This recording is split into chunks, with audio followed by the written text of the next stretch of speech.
26-minute Dakar, we try a new taste as the Dakar debuts in Bolivia. In the bikes, cloud cover and rain play havoc with the riders' minds before the start. In the car, Sainz is driving like a man half his age as the cars take a last dash through Argentina. In today's story, it's tough times as a quad rider battles the trails.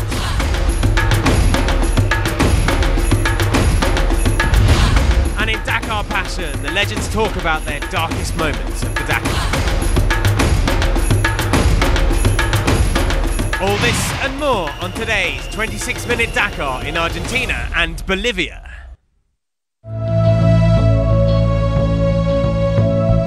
Today is a special day as the Dakar reaches out to its 28th country in 35 editions, to the marvel that is Bolivia. Last September, the reconnaissance team took to the trails to map the route for 2014. It's going to be a beautiful special because it's a marathon stage, it's a new country and a new backdrop. The rally is really entering some serious business now.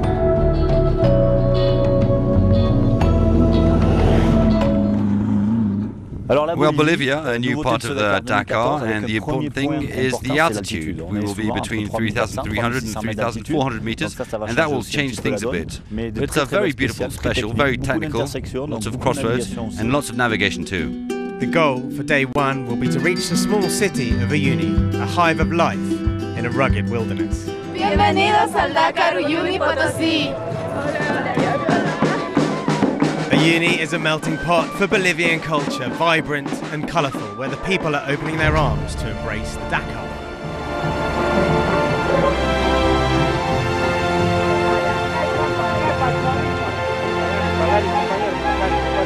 More than a city, it's the gateway to the largest salt flats on the planet.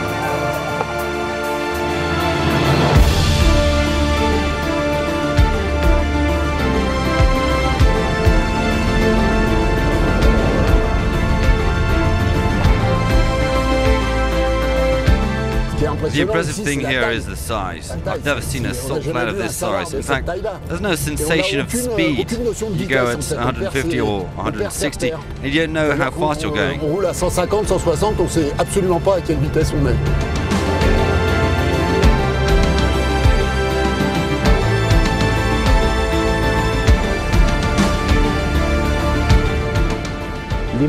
The bikes in the quads are doing what we call a marathon stage with no assistance. It changes the difficulty of the course as it's 2 days between Salta and Uyuni and Calama, more than 1,200 kilometers.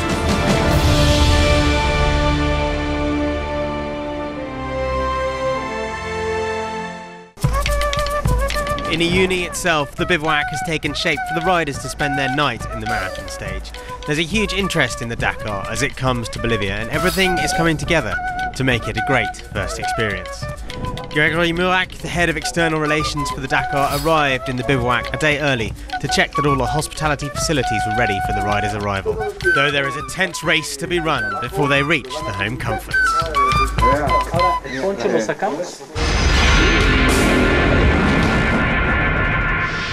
Previously in the bikes, Coma has the lead, but he knows that anything can happen, and it probably will. To make strategies and tactics, it's very early, step by step, as it's too early. Dupre isn't ready to throw in the towel, but he's over 2 hours behind Coma. In 2007 at the rest day I was 17th, but it was me that took home the Dakar in 2007. Duclos leads the race into Bolivia, and he knows he can take control if others fail. There are 4,000 kilometers more, and they will make mistakes, and I won't be far behind them if they do.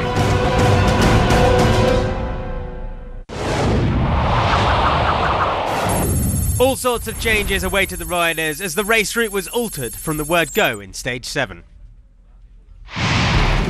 Rain and low cloud that grounded the medical helicopters in the early morning. And then the choppers eventually took off. They had to stay low on the way up to the stage start, all the while hoping for the cloud layer to lift.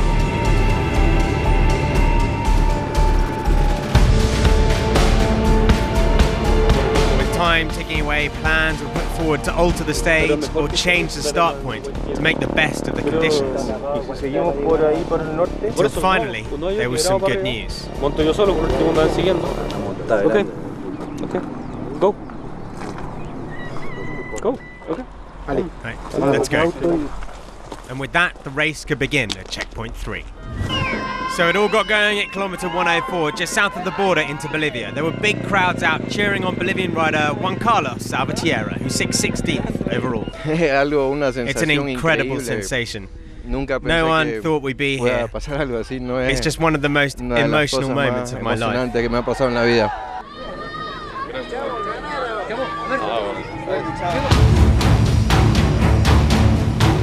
For everybody, Bolivia was a new challenge, all done at altitude. Barreda led the first part of the special. Starting 4th, he was able to follow the trail of the riders ahead and limit his mistakes. But still, a gap of 4 minutes 30 to second was very healthy lead come waypoint 8.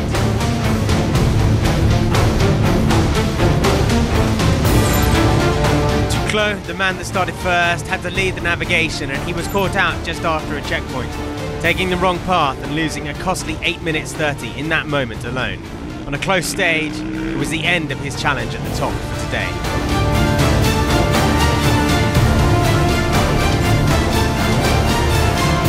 It was the best day for Kuba Shigonski, the KTM rider who pits out of the factory tents, was in the top 5 from checkpoint 5 and closing on 4th all the time.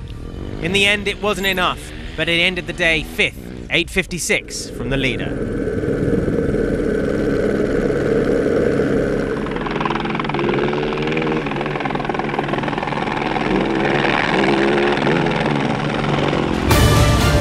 Race leader Coma started slowly, but by kilometre 140, he was up into second place and closing on Barreda. He knows he has to mark the Honda rider stage by stage and was running strongly all day. Jeremias Israel has a big Dakar following in his native Chile, and he started brilliantly. Heading towards the Bolivian border, running 4th early on and racing hard, he'd bring the speed brain home in 6th position. In front of the Bolivian crowd, Salvatierra had his best day of the rally, finishing 14:40 off the best time, but surely loving every minute of racing at home on the second of the speed brain machines.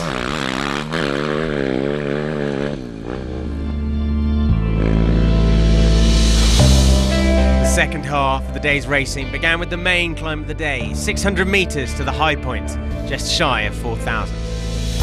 From there, the race appeared to settle towards the finish. Gaps were maintained and the established order stood firm. The top of that order was Juan Barreda, just off the timing charts for most of the day, but he excelled on the fast tracks as he did in day 1, taking the tape 4:03 ahead of his closest challenger. By the end, that was still Mark Coma, defending his lead in the standings all day long. The Red Bull KTM rider was happy to get to the finish of the marathon without any major problems in the day. Dupre too was a man who played the opener at the marathon stage safe. In fact, team orders came into play. His backup rider Mecha, who had started ahead on the day, waited shortly after the start to ride as backup for his team leader for the rest of the stage. Dupre came home 3rd, 1:32 behind Roma. Juan Pedrero rounded out the top 4. The two Sherco riders seemed to swap good and bad days with each other. This time it was the turn of the Spaniards to have a good day. His 4th place a just reward after losing 4 hours and 30 on stage 6, but now he's no threat to the overall leaders. So on a fast stage, it was a healthy gap for Barreda, 4:03 to Coma, Dupre at 5:35, Pedrero 6:57 and Shigonski 8:56 back on the day. In the overall, Barreda's closed the gap slightly. It's down to 38:14. Villadoms is up into 3rd, 1 hour 16 behind, just 32 seconds over Duclos.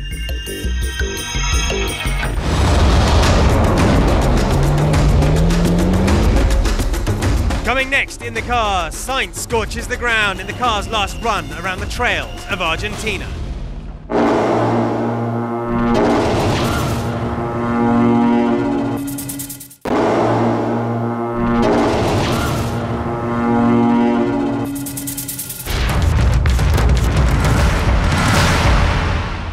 Pour commencer, je Yesterday evening, Etienne Levine, the Dakar director, started the riders' briefing with a minute of silence in memory of Eric Pellant. The Belgian rider was found 2 days ago by the broom truck at the end of stage 5.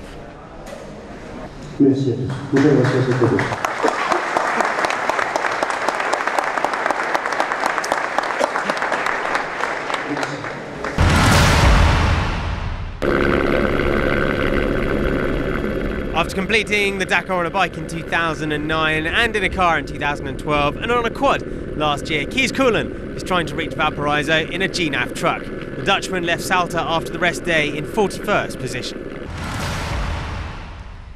There are those that like their own company on the Dakar but prefer to sit rather than stand. Those are the drivers of the solo class. With 3 men in the race, it's Eric Bernard leading the class in 23rd overall in his Nissan buggy. Second is Tim Coronel, the Dutch driver, 6 hours behind in his Suzuki Swift powered car. And in his Polaris, just 1 hour 47 minutes behind Coronel, is William Alcaraz of France.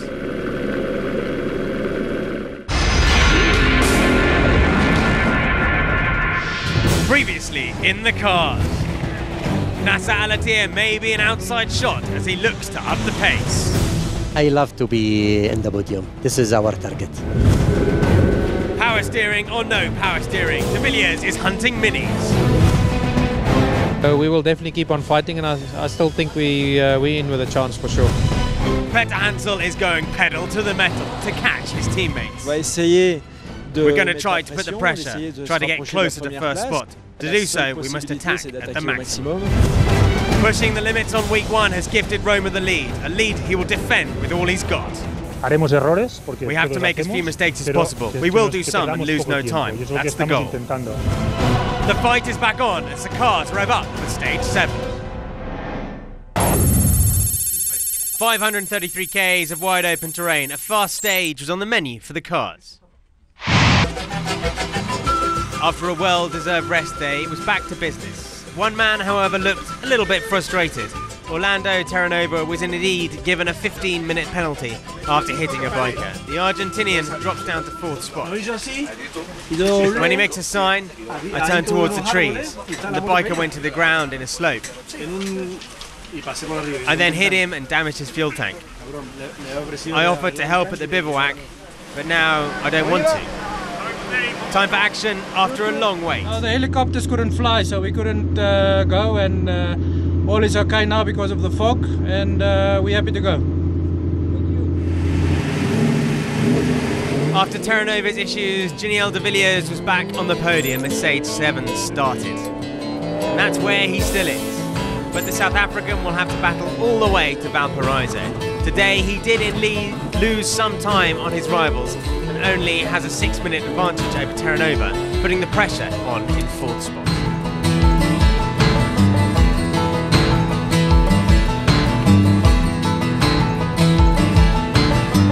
The Argentine certainly wanted to hit back after his bad behaviour before the rest day, yet he struggled today.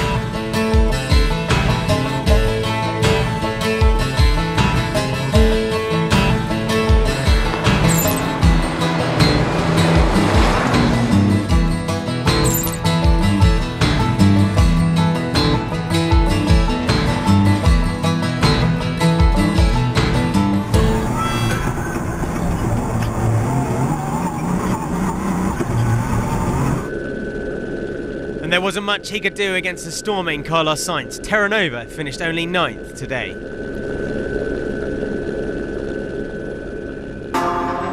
Another great day for rookie Federico Villagra. The local man and former biker took a fine 6th position on the day. Only 12 minutes adrift, and he's certainly learning fast in his Mini. 5th in 2011, Christoph Holowicz was hoping for a far better performance on this Dakar, but his 9th appearance on the rally isn't quite going as planned. The Pole did take 5th position on the stage, but he's only 7th overall, 2 hours and 30 behind.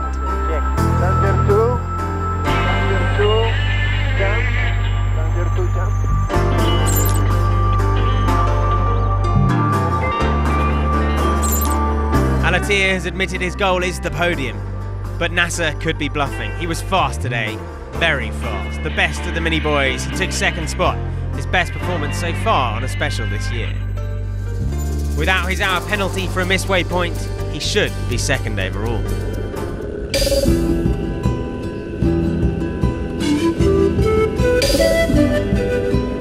Starting first, Stefan Petter-Hansel wouldn't have any advantage. Yet, he managed an impressive performance, clocking the third fastest time. The good news was that he did finish 1 minute ahead of Nani Roma.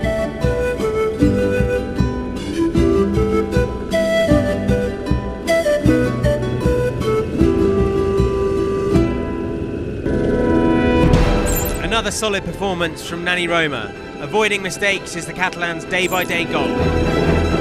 200 mètres, attention, gauche droite avec une saignée de danger. Gauche droite avec une saignée de danger invisible. Deux dangers de saignée, c'est ici. Deux.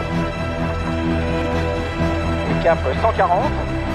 And avoiding mistakes is just what he did. Roma finished fourth and still has a rather comfortable 31-minute lead over Petter-Hansel. While his hopes of Dakar victory seem to have faded away after stage 5, Carlos Sainz has what it takes to win quite a few specials. The Spaniard made the best of his SMG buggy, fastest at all checkpoints. The 51-year-old captured his 27th stage success. The stage went well. A very fast special with a very technical part.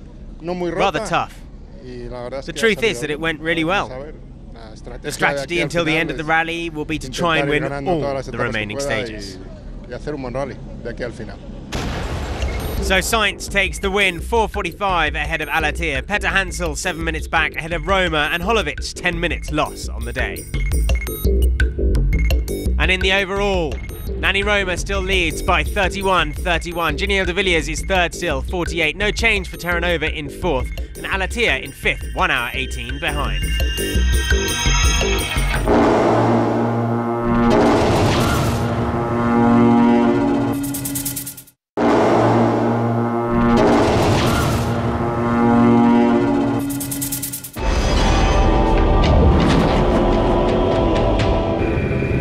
There were 17 quads that left Salta this morning and headed for Uyuni in Bolivia. As with the bikes, the stage is reduced from nearly 400 k's to 300 because of the weather conditions. Third overall this morning, Ignacio Casale still believes he can win the Dakar despite his hour deficit overall. The Chilean was at full throttle today and scored his second stage win this year.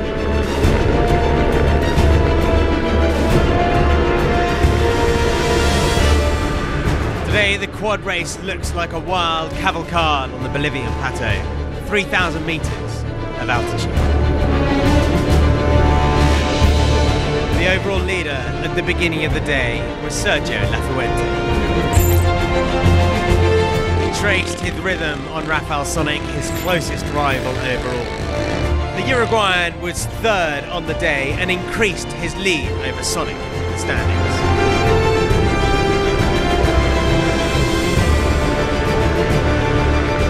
Thousands of Bolivian riders welcomed the youngest of them, Jeremias Gonzalez, 9th in the stage, as he came past waypoint 10. The winner of stage 6 before the rest day, Rafael Sonic, had to open the road today. The Polish rider was second overall, 22 minutes from Lafuente, and he pushed all day long to reduce the gap from the leader.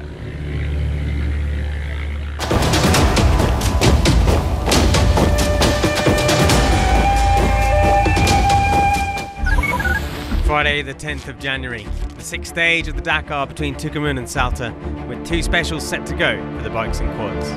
The day started with a puncture for Jean-Christophe Thomas. Problems keep happening.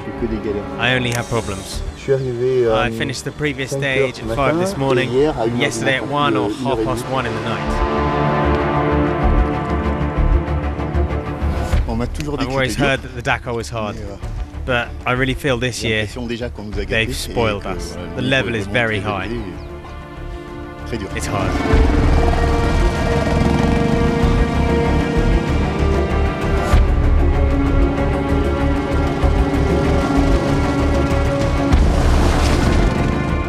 I think we have to turn here because we had to go straight at kilometre 129.2.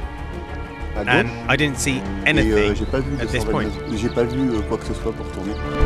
Jean-Christophe patiently made it to kilometre 234 on the first special of the day, but a worrying noise started coming from his quad. Le même bruit que ce matin, mais vraiment beaucoup plus fort. Donc je viens d'appeler le I talked to my mechanic, he told me how to fix the problem, but he's not convinced.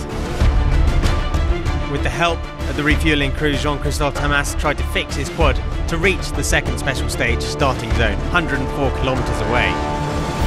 But it's too far for his machine. If it breaks, it's finished. Is that what you mean? Despite Jean-Christophe's efforts, the engine doesn't want to restart. Time is running out to reach the starting zone. It's no use trying, it just doesn't start.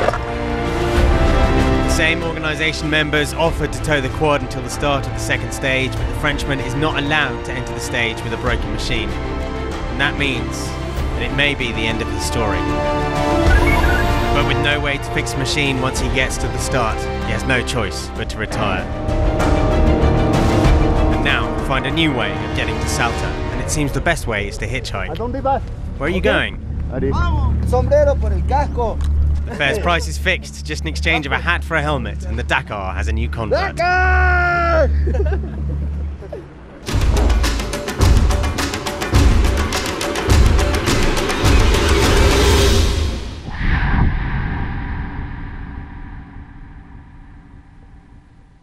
It was when I lost my brakes during a stage around Copiapo. I had lost many minutes and was in a desperate situation. That's my worst memory. But I don't have many other bad memories. It's so beautiful.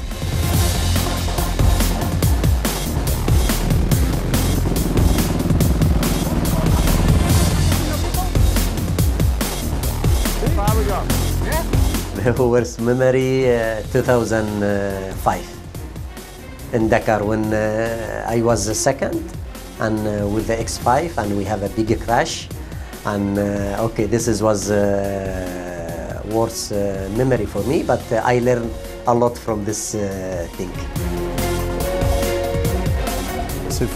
It's of course when I was forced to quit the race on 2 editions because of crashes. Leaving the Dakar before the finish is the worst thing that can happen to you.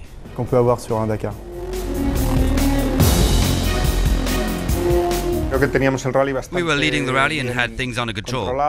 There were only 2 or 3 days left, but you can never relax on a Dakar. The last days were tricky and we got unlucky.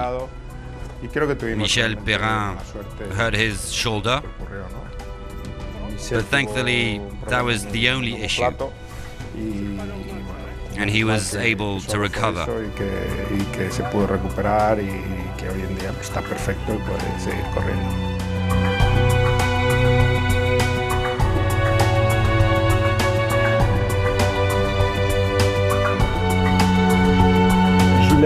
Gilles crashed and died in front of me on his bike. I won the race, but I was in so much pain and sadness.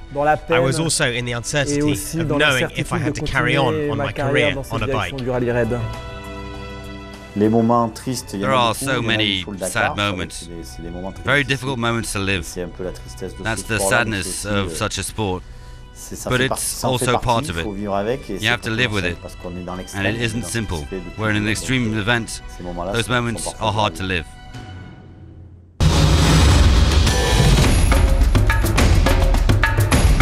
Tomorrow on the 26-minute Dakar.